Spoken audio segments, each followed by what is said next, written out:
எதை பார்த்தாலும் ஒரு வசந்த ஒரு எக்ஸ்பிளனேஷனோ ஒரு வசந்த விளக்கம் தான் நம்ம மனசுக்கு வரணும்.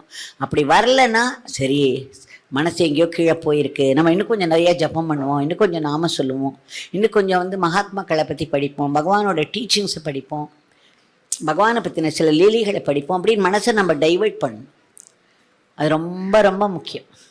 இல்லைன்னா நம்ம வீட்டிலலாம் சண்டை வருது, மனஸ்தாபம்லாம் வருதே, புதுசாக கல்யாணம் ஆனவளுக்குள்ளே அத்தனை மனஸ்தாபம் இருக்குது. பார்த்தா 2 வாரத்தில் அவள் டிவோர்ஸ் பண்ணிட்டு வந்து நிற்கிறாள். அந்த மாதிரிலாம் வரதுக்கு காரணம் என்னென்னா நம்ம கண்ணோட்டம் தான். அது அடிப்படையிலே அது சரியில்லை. அந்த மாதிரி நம்ம கல்ச்சர் மாறின்னு இருக்கு.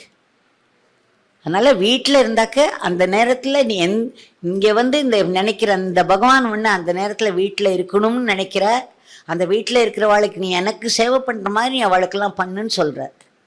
அதை நம்ம நினச்சிட்டு சந்தோஷப்படணும். சொல்லுங்க.